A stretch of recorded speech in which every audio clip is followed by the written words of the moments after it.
అభివృద్ధికి నాది పూచి అంటూ మొదటి నుంచి పనిచేస్తున్నారు.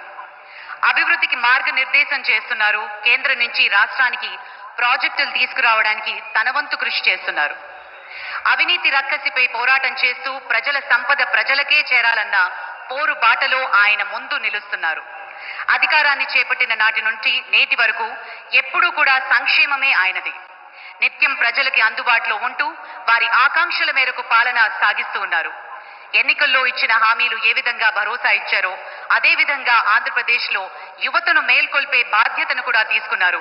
పాలనపై పూర్తి స్థాయిలో దృష్టి పెడుతూ ఆంధ్రప్రదేశ్ను నవ్యాంధ్రగా తీర్చిదిద్దే క్రమంలో అలుపెరుగని బాటసారి మన ఉప ముఖ్యమంత్రి వర్యులు శ్రీ పవన్ కళ్యాణ్ గారిని మాట్లాడవలసిందిగా మనవి చేస్తున్నాం.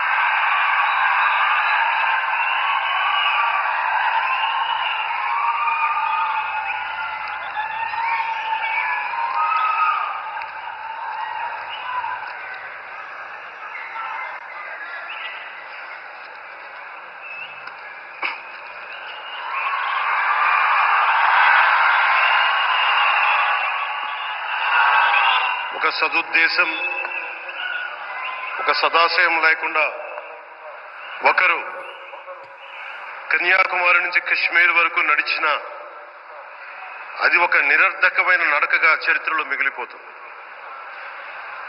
కానీ ఒక సదాశయంతో, ఒక సత్సంకల్పంతో ఇంకొకరు కన్యాకుమారి నుంచి కశ్మీర్ వరకు ప్రజలందరితో మమేకమై వారందరినీ ఏకతాటిపైన నడిపిస్తే అది ఆత్మనిర్భర భారత్ అవుతుంది. అదే కన్యాకుమారి నుంచి కశ్మీర్ వరకు ప్రజలకి వారి పరిసరాల శుభ్రత యొక్క బాధ్యతను తెలియజేస్తే అది స్వచ్ఛ భారత్ అవుతుంది. అదే కన్యాకుమారి నుంచి కశ్మీర్ వరకు ప్రజల గుండెల్లో దేశభక్తి, ధైర్య సాహసాలతో నింపితే అది పటిష్టమైన, బలిష్టమైన భారతం అవుతుంది. అది ఒక రోజున అఖండ భారతం అయి తీరుతుంది. ఒక బలమైన భారత్ కోసం, ఒక దృఢమైన దేశం కోసం, జగత్తంతా వసుదైక కుటుంబం అనే భావన కోసం 4.5 దశాబ్దాలుగా పరిశ్రమిస్తూ ఆ దారిలో ఎదుర్కొన్న ప్రతి పరాజయాన్ని, పడ్డ ప్రతి అవమానాన్ని నవ్వుతూ స్వీకరిస్తూ వాటినే విజయాలకి ఇంధనంగా వాడుకుంటూ దేశాన్ని అభివృద్ధి పథంలో నడిపిస్తూ భారతదేశాన్ని ప్రపంచంలోనే 3వ బలమైన ఆర్థిక వ్యవస్థగా తీర్చిదిద్దేలా నడిపిస్తున్న మన ప్రియతమ ప్రధాని, మన గౌరవ ప్రధాని శ్రీ నరేంద్ర మోదీ గారికి నా తరపున 5 కోట్ల మంది ఆంధ్రప్రదేశ్ ప్రజల తరపున నా హృదయపూర్వక నమస్కారాలు.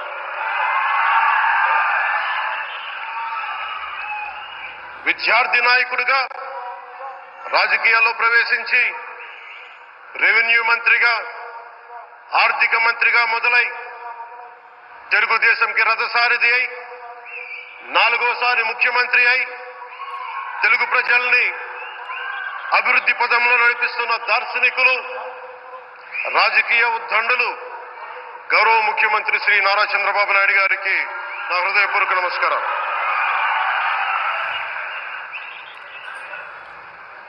తోటి మంత్రివర్గ సహచరులైన ప్రతి ఒక్కరికి, నారా లోకేష్ గారికి,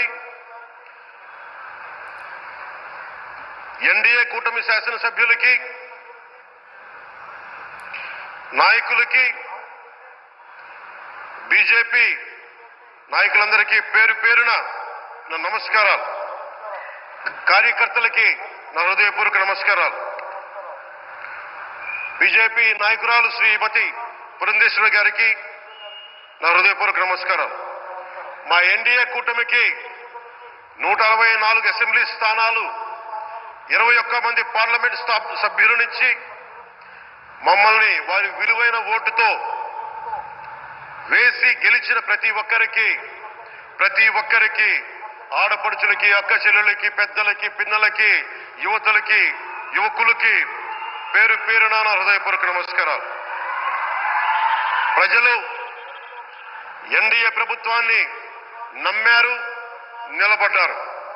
అలా నిలబడినందుకే ఈ రోజున మన గౌరవ ప్రధానమంత్రి గారి సారథ్యంలో ఈ ప్రారంభోత్సవాలు కానీ శంకుస్థాపనలు కానీ, అది దక్షిణ కోస్తా రైల్వే జోన్ కావచ్చు, కృష్ణపట్నం ఇండస్ట్రియల్ పార్క్ కానీ, గ్రీన్ హైడ్రోజన్ హబ్ కానీ, అనకాపల్లి బల్క్ డ్రగ్ పార్క్ కావచ్చు, 6 కొత్త రైల్వే ప్రాజెక్టులు కావచ్చు, వీటన్నిటికీ వచ్చే పెట్టుబడి దాదాపు 2,10,000 కోట్ల రూపాయల పెట్టుబడులు, 7.5 లక్షల మందికి ఉపాధి అవకాశాలు.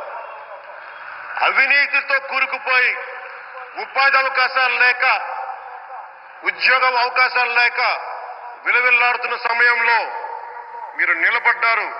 అందుకే ఈ రోజున ఈ 2 లక్షల పైచిలుకు పెట్టుబడితో 7.5 లక్షల ఉపాధి అవకాశాలు లభించి మనందరికి ఇచ్చినందుకు మనస్ఫూర్తిగా ప్రధానమంత్రి శ్రీ నరేంద్ర మోదీ గారికి చేతులెత్తి నమస్కరిస్తున్నాం. ఇవి కాకుండా కొత్త హైవేల నిర్మాణం, విస్తరణ, అలాగే అమరావతి రాజధానికి పెట్టుబడులు, పోలవరంకి నిధులు, 15th ఫైనాన్స్ కమిషన్ నిధులు కానీ, జల్ జీవన్ మిషన్ కోసం ప్రతి ఇంటికి నీరు, రక్షిత మంచినీరు రావాలి ఆయన ఆకాంక్ష, ఆయన ఆశయం. మన గంట కాదు 24 గంటలు రావాలని పడ్డ తపన ప్రధానమంత్రి గారిది. వీటన్నిటికీ చేయగలుగుతున్నాం, ముందు ప్రారంభించామంటే మీరు మా మీద పెట్టిన భరోసా, మా మీద పెట్టిన నమ్మకం, గౌరవ ప్రధానమంత్రి గారి మీద మీరు చూపించిన నమ్మకం. ఈ రోజున అది 2 లక్షల పైచిలకు పెట్టుబడులుగా ఇక్కడికి వచ్చింది. ఎక్కడో మన మారుమూల గ్రామాల్లో 70 సంవత్సరాల పాలనలో గ్రామాలకి రోడ్డు లేదు.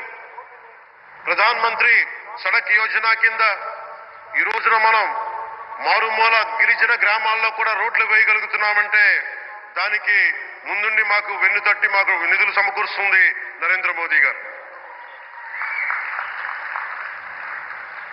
భారతం అభివృద్ధి పదంలో ఎందుకు చేశారు ఇవన్నీ అంటే, భారతదేశం అన్ని రాజ్యాలు, అన్ని రాష్ట్రాలు, ఏ ఒక్కరు కూడా అభివృద్ధిలో వెనకపడకూడదు.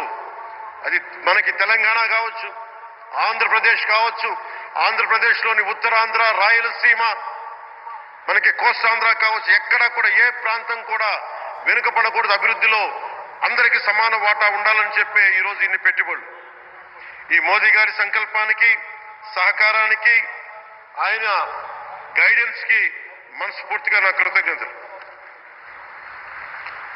5 ఏళ్ల అవినీతి, అరాచక పాలనలో ఆంధ్రప్రదేశ్ అంధకారంలో కూరుకుపోయినప్పుడు ఆ రోజున మన ముందుకొచ్చి మేము ఎన్డీఏ కూటమితో మనం నిలబెడదాం, ఆంధ్రప్రదేశ్ ప్రజల ఆకాంక్షలు నిలబెడదాం, అభివృద్ధి పదంలో నడిపిద్దామని చెప్పి ఆ రోజు ఆశాజ్యోతిలో నిలబడ్డారు. అసలు అభివృద్ధికి ఆస్కారమే లేదు ఆంధ్రాకి అనే స్థితి నుంచి అభివృద్ధి అంటే ఆంధ్రానే అని చెప్పుకునేలా గౌరవ ముఖ్యమంత్రి గారి నాయకత్వం, చంద్రబాబు గారి నాయకత్వంలో, ప్రధానమంత్రి గారి నిర్దేశకత్వంలో, వారి సూచనలతో, సహకారంతో కేబినెట్ కానీ, మంత్రివర్గ సహచరులు కానీ, ఎన్డీఏ కూటమి ఎమ్మెల్యేలు కానీ, మేమందరం కార్యకర్తలు అందరం కష్టపడతాం. అహిర్నిశలు రేయం భవళ్ళు కష్టపడతాం. దేశ ప్రగతిలో భాగస్వామ్యులవుతాం. మేము ప్రధానమంత్రి గారికి అండగా ఉంటామని తెలియజేసుకుంటూ, ఆంధ్రప్రదేశ్లో ఉన్న ఆంధ్రాకి వెలుగుతో నింపుతున్న మీ నిండు హృదయానికి నా హృదయపూర్వక కృతజ్ఞతలు తెలియజేసుకుంటున్నాను. మరోమారు మీ అందరికీ ధన్యవాదాలు తెలుపుకుంటూ, నమ్మకం పెట్టారు. మీరు పెట్టిన నమ్మకానికి ఈ రోజున 2 లక్షల పైచిలకు పెట్టుబడులు తీసుకొచ్చాం. ప్రధానమంత్రి గారు ఉండటం వల్ల, సమర్థవంతులైన చంద్రబాబు గారు ఉండటం వల్ల మేమందరం నేర్చుకోవడానికి, పనిచేయడానికి సంసిద్ధంగా ఉన్నాం. సో మీరందరూ ఇదే సహకారం ఇవ్వాలని మనస్ఫూర్తిగా కోరుకుంటూ, ఆ భగవంతుడు, ఆ లక్ష్మీ నరసింహుడు ఈ దేశాన్ని మరింత ప్రగతి పదంలో నడిపించేలా గౌరవ ప్రధానమంత్రి శ్రీ నరేంద్ర మోదీ గారికి దీర్ఘాయుష్ ఇవ్వాలి, ఆరోగ్యం ఇవ్వాలని మనస్ఫూర్తిగా కోరుకుంటూ, ఆ లక్ష్మీ నరసింహుడిని వేడుకుంటూ సెలవు తీసుకున్నాను. జై భారత్, జై హింద్.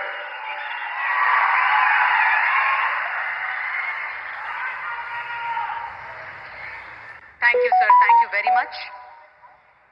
మరి అలాగే నిత్య యువకులు ఆయన. విశ్రాంతి అన్నది ఆయన డిక్షనరీలోనే లేదు. నిత్యం పాలన, అభివృద్ధి, సంక్షేమం చుట్టూ పరిభ్రమిస్తూ ఉంటారు.